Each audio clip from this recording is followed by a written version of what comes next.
Hi, ഞാൻ നിതിൻ. ഈ വീഡിയോയിൽ ഉൾക്കൊള്ളിച്ചിട്ടുള്ളത് എന്താണ് ഓപ്ഷൻ കോൺട്രാക്റ്റ്, എത്ര തരം ഓപ്ഷൻ കോൺട്രാക്റ്റ് ഉണ്ട്, ഓപ്ഷൻ കോൺട്രാക്റ്റിൻ്റെ ഫങ്ഷൻ എന്താണ്, ഓപ്ഷൻ കോൺട്രാക്റ്റ് ബൈ ചെയ്യുന്നവരുടെയും സെൽ ചെയ്യുന്നവരുടെയും മാർക്കറ്റ് വ്യൂ എന്താണ്, ലോട്ട് സൈസ് എന്താണ്, അണ്ടർലേയിങ് അസറ്റ് എന്താണ്, ഒരു ഫിനാൻഷ്യൽ ഡെറിവേറ്റീവ് എന്താണ്, ഇങ്ങനെയുള്ള ബേസിക് ആയിട്ടുള്ള കാര്യങ്ങളാണ് ഈ വീഡിയോയ്ക്കകത്ത് ഉൾക്കൊള്ളിച്ചിട്ടുള്ളത്.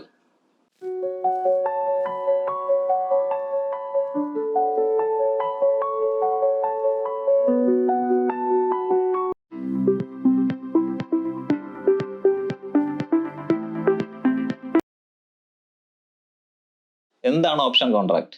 എന്താണ് ഓപ്ഷൻ കോൺട്രാക്ട് എന്ന് മനസ്സിലാക്കുന്നതിന് മുമ്പേ എന്താണ് കോൺട്രാക്ട് എന്ന് നമ്മൾ തീർച്ചയായിട്ടും മനസ്സിലാക്കിയിരിക്കണം.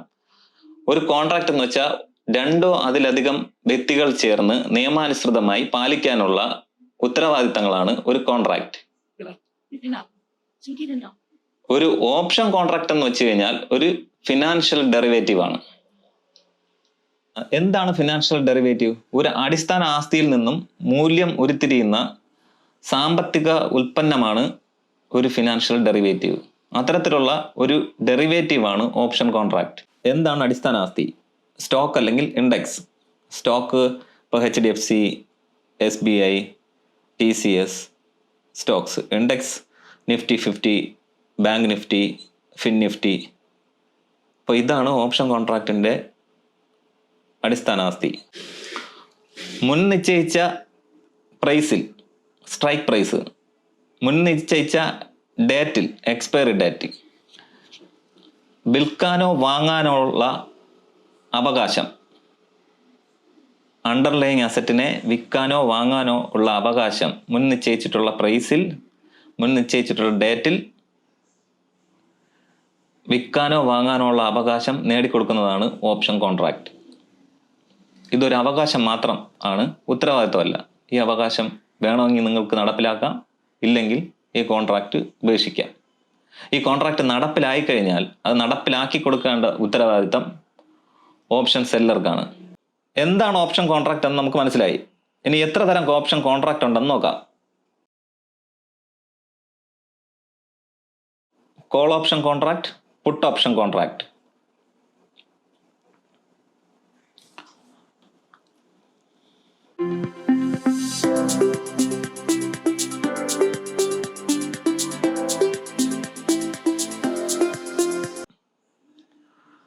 എന്താണ് ഒരു കോൾ ഓപ്ഷൻ കോൺട്രാക്ട്?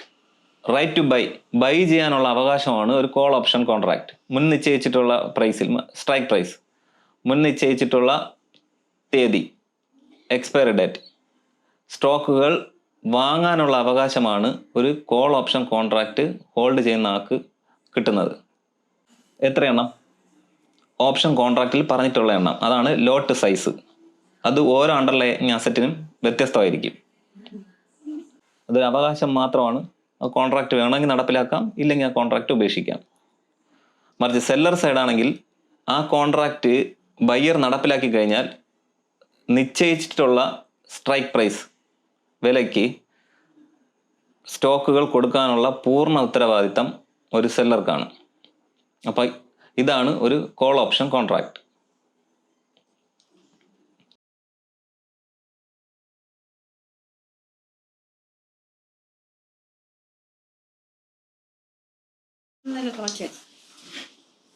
എന്താണ് ഒരു പുട്ട് ഓപ്ഷൻ കോൺട്രാക്ട് എന്ന് നോക്കാം. റൈറ്റ് ടു സെൽ, മുൻ നിശ്ചയിച്ചിട്ടുള്ള വിലയിൽ, സ്ട്രൈക്ക് പ്രൈസ്, മുൻ നിശ്ചയിച്ചിട്ടുള്ള ഡേറ്റിൽ, എക്സ്പയറി ഡേറ്റിൽ അണ്ടർലൈങ് അസറ്റ് വിൽക്കാനുള്ള അവകാശമാണ് ഒരു പുട്ട് ഓപ്ഷൻ കോൺട്രാക്ട് ഹോൾഡ് ചെയ്യുന്ന ആൾക്ക് കിട്ടുന്നത്, അതായത് ഓപ്ഷൻ ബയ്യർ.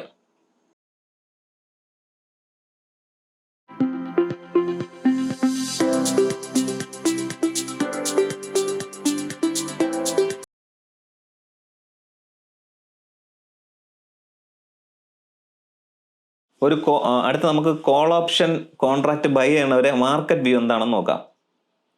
ഒരു കോൾ ഓപ്ഷൻ ബൈ ചെയ്യുമ്പോൾ മുൻ നിശ്ചയിച്ചിട്ടുള്ള വിലയ്ക്ക് സ്റ്റോക്കുകൾ വാങ്ങാനുള്ള അവകാശമാണ് അയാൾ നേടിയിരിക്കുന്നത്.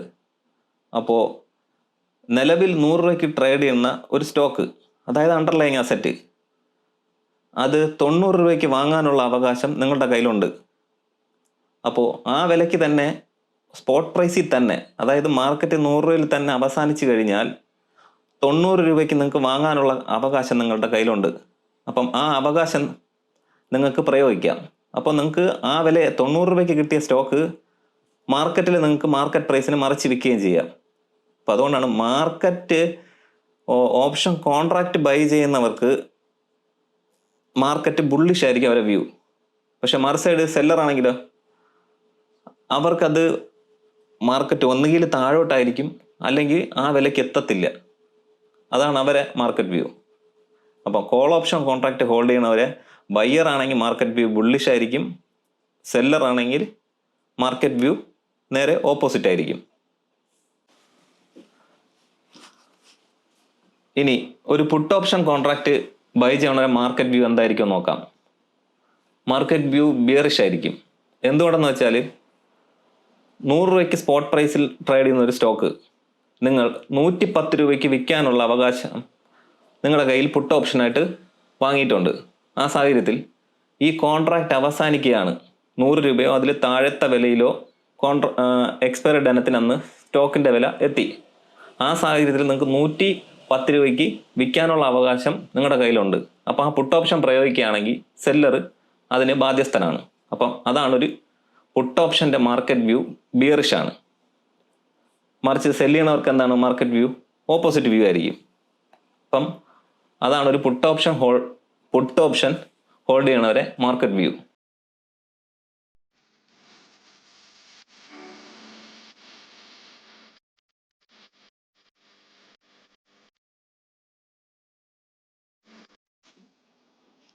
അടുത്ത് എന്താണ് നമുക്ക് ഓപ്ഷൻ കോൺട്രാക്റ്റുള്ള ഉപയോഗങ്ങൾ എന്തൊക്കെയാണെന്ന് നോക്കാം.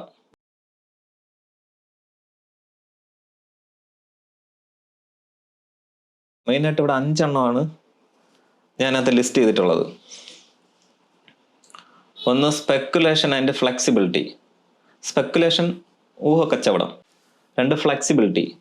മാർക്കറ്റ് കണ്ടീഷൻസിനനുസരിച്ച് ഇപ്പോൾ bullish, bearish, volatility, range bound കണ്ടീഷൻസിനനുസരിച്ച് റിസ്ക് പ്രീ ഡിഫൈൻഡ് ആയിട്ട് റിസ്ക് കാൽക്കുലേറ്റ് ചെയ്ത് നിങ്ങൾക്ക് ട്രേഡുകൾ എക്സിക്യൂട്ട് ചെയ്യാം. ഉദാഹരണം പറഞ്ഞു കഴിഞ്ഞാൽ credit spread, debit spread risk manage ചെയ്യുകയും ചെയ്യാം, മുൻകൂട്ടി നിങ്ങൾക്ക് നഷ്ടസാധ്യതകൾ അളക്കുകയും ചെയ്യാം. അപ്പോൾ അതാണ് ഫ്ലെക്സിബിലിറ്റി. അടുത്ത് ഹെഡ്ജിങ്. നിങ്ങൾക്ക് സ്റ്റോക്കുകൾ നിലനിർത്തിക്കൊണ്ട് റിസ്ക് മാനേജ് ചെയ്യാൻ ഓപ്ഷൻ കോൺട്രാക്റ്റ് വഴി സാധിക്കും. അടുത്തത് ഇൻകം ജനറേഷൻ.